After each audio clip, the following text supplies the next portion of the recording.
Is it recording? It is recording! Welcome back, babies. Oh, wow, it looks like this is really loud. Test, test, that's better. Welcome back.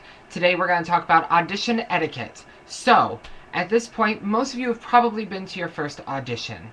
Because if you're wondering how to behave in an audition, it probably means that you went to one and didn't know what the heck just happened. So, audition etiquette. Basically, you want to be kind to everyone you meet. Not just nice, kind. Excuse me. You want to look prepared, be prepared, but if you're not prepared, you want to at least appear prepared because a good performer is a prepared performer. You want to be nice to everyone. You never know if the actor you're next to that's being kind of a bitch is the director's sister or girlfriend or sister's girlfriend. You never know. You also always want to be really nice and genuinely nice to the person who is taking the names and signing you in and introducing you. All those people you first meet, you want to be nice to. Because I, as a director, ask them, were they nice? Did you have any problems with anyone? How was it out there? And most do. We don't want to work with nasty people unless you're really that talented, and then we just hire someone to deal with you. So there's that. That's first. Okay, next. When you walk in, you want to make sure that your clothes don't make unnecessary sound. That's just obnoxious. Don't ever give notes to anyone. You know the old way where kids were seen and not heard? That's you. At an audition, you don't talk. You smile, you look prepared, and that includes at rehearsal. You better behave that way also. You don't give your opinion. You don't tell people what to do. You keep your mouth shut. You keep your opinions to yourself unless someone talks to you. You do not speak unless spoken to. And you answer quickly and positively. You don't make excuses for yourself. Anyway, the person out front walks in and introduces you. You say hello graciously. Hello. They may get up, they may not. You walk, if it's a musical audition, you walk to your pianist. First thing, you walk over to your pianist. You hand them your sheet music. Ask them if they've seen it before. Do you know the song? If they don't know the song, ask them if... You always ask. Look at a couple weeks ago. Ask, don't tell. Ask if they would like you to sing a little bit of it. When giving them a tempo, I recommend this. Never, ever, ever snap. Never, ever snap. It's rude. It's so bad. Don't ever do that. You don't want to wear peacock feathers for those theater people that are superstitious, and you don't want to whistle in a theater. Those are just big ones. You also don't want to perform anything from Macbeth. If you do, you call it the Scottish play, if you have a monologue from Macbeth. Anyway, back to the pianist. You give your tempo like this. You hum a little part of the song, or you sing a little part of the song.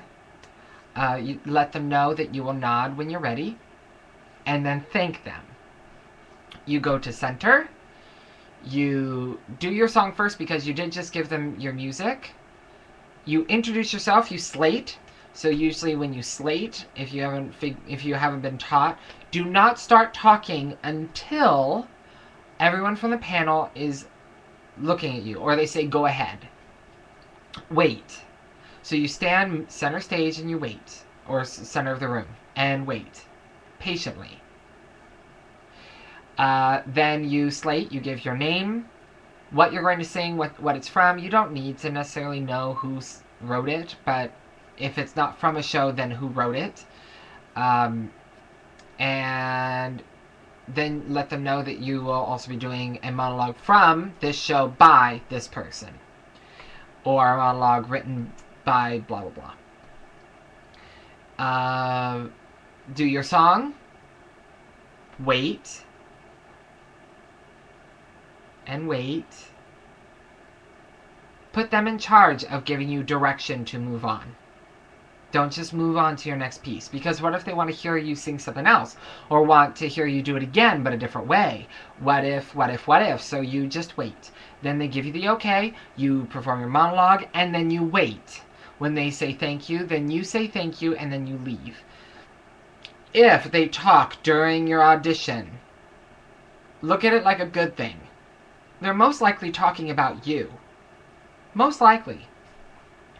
They don't mean to be rude. They have a lot of people to see, and they're going to talk about you during your audition and the 30 seconds after your audition while the next person's walking in. So if they have to talk to each other something fresh, they're going to do it while you're performing. So don't take it personally. You just keep going. It also says, can you stay focused through distraction? After you leave, you say thank you. You can ask them if there's anything else they'd like to see before you leave. If they say thank you, is there anything else you'd like to see today? And they will probably say no thank you, but at least you gave it a shot. You said thank you very much for your time, and leave.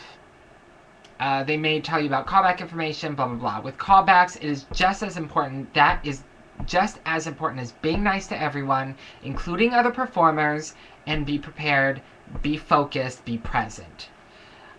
You don't want to wear anything that may be offensive to any culture. So anything with like the finger that says, I love birds. No, you don't want anything like that. Why would you give a bad impression? You also don't want to show too much skin, which I talk about in what to wear to an audition. You don't want to wear too much skin. You don't want to wear anything or do anything that may be offensive to someone. That's pretty much it when it comes to audition etiquette. When it comes to a dance call at an audition, you only go to the front if you know the combination. If you don't, and you still need to watch, stick to the middle. You're being rude by taking up space for people that can see.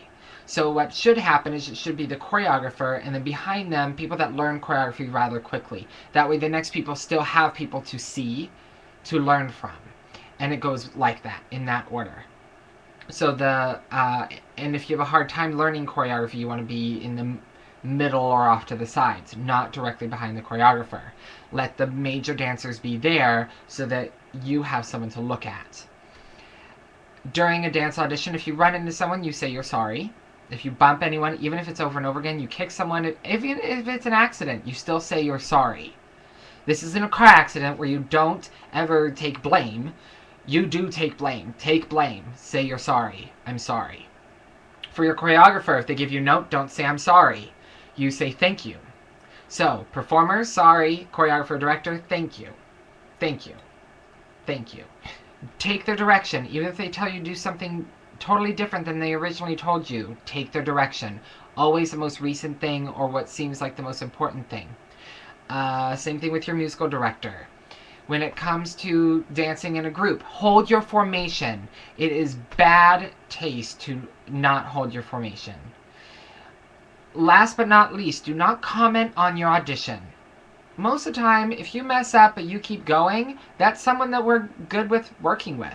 People mess up. Don't comment on your audition. There shouldn't be a face or a...